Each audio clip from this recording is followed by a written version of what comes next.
La leyenda negra es el conjunto de falsos relatos que denigran la historia de España. Unos relatos que toman hechos negativos particulares como si fueran la tónica general y unos relatos que ignoran lo positivo que ha hecho nuestro país a lo largo de la historia. La leyenda negra fue diseñada por los enemigos de la España hegemónica. Empezó en el siglo XIV en Italia por parte de los franceses en contra de la ocupación de Nápoles. Luego la impulsó Holanda en el siglo XVI por la Guerra de Flandes. También la Liga de Esmalcalda, los principados alemanes, por el conflicto religioso entre luteranos y católicos en el siglo XVI. Francia la siguió divulgando e Inglaterra se sumó para hacer frente al Imperio Español en lo político y cultural a nivel europeo y mundial. La leyenda negra describe a España como un pueblo fanático, inculto, violento y depredador. Su historia es deleznable y debe ser rechazada. La leyenda negra se ceba especialmente con la conquista de América, habla de exterminio y esclavitud de los pueblos indígenas y de expolio de su oro y plata. Se basa en la brevísima relación de la destrucción de las Indias, de Fray Bartolomé de las Casas, de 1552. Cierto es que en la conquista de América hubo abusos, pero no era un hecho generalizado. La leyenda negra antiespañola ha sido adoptada por muchos líderes hispanoamericanos que acusan a España de sus males actuales a pesar de que se independizaron hace más de 200 años. La izquierda española también asume esta tesis como cierta. Analicemos las acusaciones negrolegendarias. La conquista española fue un auténtico exterminio. Falso. La verdadera razón de la mortandad fue la enfermedad. De hecho, las muertes masivas se produjeron tras las conquistas.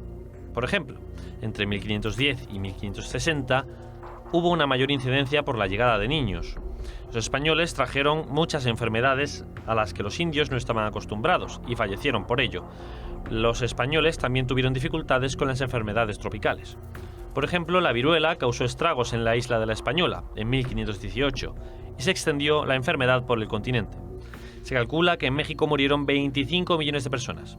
Bartolomé de las Casas lo atribuyó a las conquistas, porque no era consciente del peligro de las enfermedades. La teoría del genocidio es irracional si tenemos en cuenta que las civilizaciones precolombinas eran enormes y el número de españoles que llegaron reducido.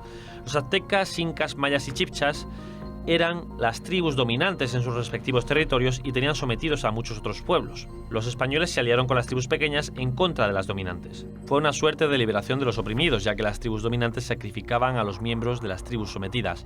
Pongamos algunos ejemplos de esto. La conquista de la Española, 400.000 nativos y solo 360 españoles. La conquista de Panamá por Núñez de Balboa contó con 190 españoles y 1.000 nativos. El conquistador fue incorporando nativos a su ejército conforme avanzaba al perdonar la vida a los vencidos. Hernán Cortés se alió con totonacas y xacaltecas en 1519 contra los aztecas.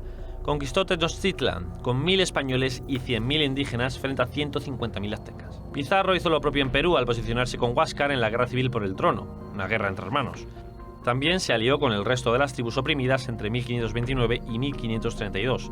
El factor común de todas esas conquistas, la alianza entre las tribus oprimidas y los españoles.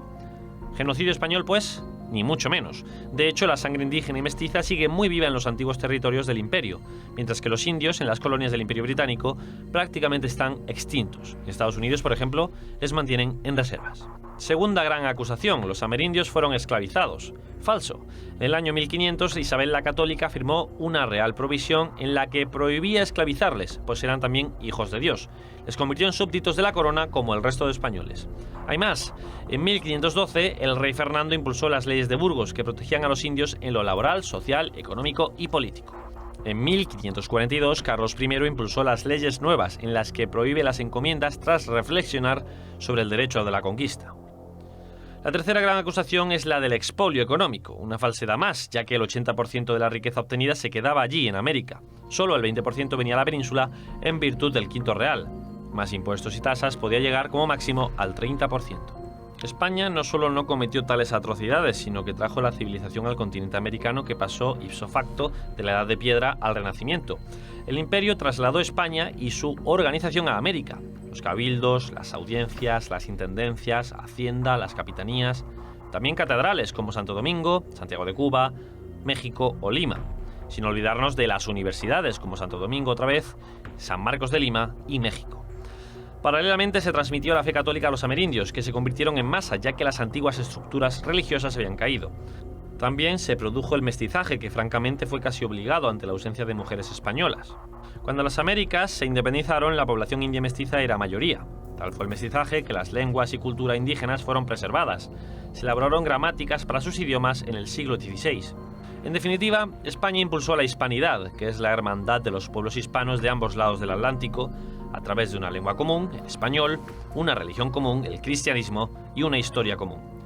La huella de España en la historia es universal, y la leyenda negra no la podrá manchar.